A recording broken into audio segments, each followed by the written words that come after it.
So dear student, Rajshahi বোর্ডের answer sheet চলে এসেছে। রাজশাহী বোর্ডের অ্যান্সারের প্রথম রয়েছে, যেটা রয়েছে চুজ দ্য কারেক্ট অ্যান্সার। সেটা হবে আমাদের এ নাম্বারে হবে সেটা হচ্ছে 4, বি নাম্বারে হবে সেটা হচ্ছে 3 নাম্বার, সি নাম্বারে যেটা হবে সেটা হচ্ছে 2 নাম্বার, ডি নাম্বারে যেটা হবে সেটা হচ্ছে 1 নাম্বার, ই নাম্বারে হবে সেটা হচ্ছে 3 নাম্বার, এফ নাম্বারে হবে সেটা হচ্ছে 4 নাম্বার, জি নাম্বার হবে সেটা হচ্ছে 1 নাম্বার।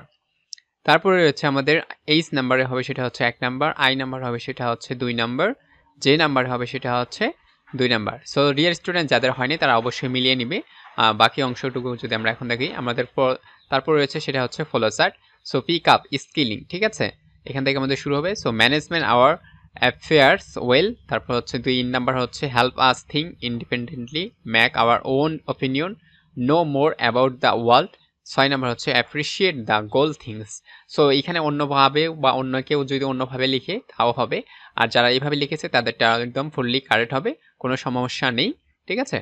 ওকে, তারপরে রয়েছে আমাদের 4 নাম্বার, যদি আমরা শূন্যস্থানটা দেখি সেটা হচ্ছে অ্যানলাইটিং, এ নাম্বার, বি নাম্বার হবে সিলেবাস, সি নাম্বার হবে আন্ডারস্ট্যান্ডিং, ডি নাম্বার হবে অ্যাবিলিটি, ই নাম্বার হবে সার্টেনটি, এফ নাম্বার হবে বোথ, জি নাম্বার হবে রিকোয়ারমেন্ট, এইচ নাম্বার হবে বিং, আই নাম্বার হবে ফ্রাস্ট্রেট, যে নাম্বার হবে কনসিস্টেন্ট, ঠিক আছে।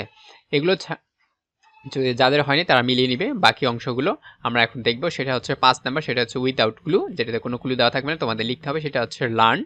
সো এখানে if you learn to English properly, তুমি যদি ইংলিশটা ভালোভাবে সঠিকভাবে শিখতে পারো অ্যান্ড ফেয়ারলি, ভালো মতো, ঠিক আছে। টু টেক অর ইমপ্লিমেন্ট, তুমি এখানে টু টেক দিতে পারো, সো অথবা টু ইমপ্লিমেন্ট দিতে পারো, কারণ টু টেক, তারপরে হচ্ছে you have to achieve writing skill, to train to skill you need to dash. So এই নিড টু রয়েছে, নিডের পরে নিড টু ব্যবহার করা, সাধারণত নিড টু আসে, আর টু এর পর যেটা বলবে সেটা অবশ্যই প্রেজেন্ট ফর্মে ইউজ করা হবে। তারপর সি নাম্বার হচ্ছে এনরিচ, ডি নাম্বার হচ্ছে এক্সপ্রেস অথবা রাইট অথবা ফ্লোরিস, তোমার যেটা ইচ্ছা তুমি ইউজ করতে পারবা, বাট এখানে যে কেউ একটা ইউজ করলেও রাইট হবে। এখন ভেবো না যে তার ভুল হয়েছে, ঠিক আছে, যে কেউ একটা ইউজ করলে হয়ে যাবে। তারপর হচ্ছে ই নাম্বার দ্যাম রয়েছে, এফ নাম্বার হচ্ছে রাইট, জি নাম্বার রয়েছে গ্রামাটিক্যাল, এইচ নাম্বার হচ্ছে অ্যাপ্লাই অথবা ইউজ হবে, আর আই নাম্বার হবে ম্যাক অথবা ক্রিয়েট, আর যে নাম্বার হবে প্র্যাকটিস, ঠিক আছে।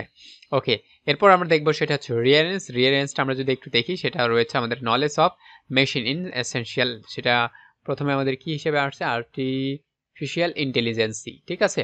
ওকে, প্রথমে আসবে সেটা হচ্ছে আমাদের আছে 7 নাম্বার, তারপর হচ্ছে 3 নাম্বার, তারপর হচ্ছে 10, তারপর হচ্ছে 5, তারপর হচ্ছে 1, তারপর হচ্ছে 8, তারপর হচ্ছে 4, তারপর হচ্ছে 9, 2 এবং সর্বশেষে রয়েছে 6 নাম্বার। সো আশা করি তোমাদের মিলে গেছে, আর যাদের মিলেনি তারা অবশ্যই মিলিয়ে নেওয়ার চেষ্টা করবে।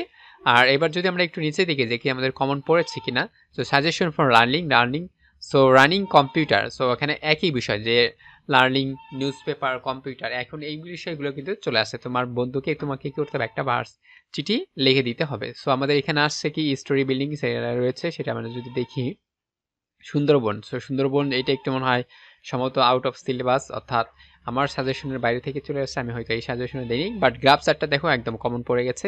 গ্রাফ চার্টটা কিন্তু আমরা সুন্দরভাবে পড়িয়ে দিয়েছি, আমাদের সাজেশন যারা ফলো করেছে তারা অবশ্যই বুঝতে পারবে। সো ডিয়ার স্টুডেন্ট, যাদের হয় নাই অনেকটা, তোমরা একটু দেখে নিবে বা মিলিয়ে নেওয়ার চেষ্টা করবে। আর বাকি তোমরা কোন কোন বোর্ডে দেখতে চাচ্ছ সেটা কমেন্ট সেকশনে জানিয়ে দিও, তাহলে আমি অবশ্যই তোমাদের জন্য ভিডিও তৈরি করে দেবো।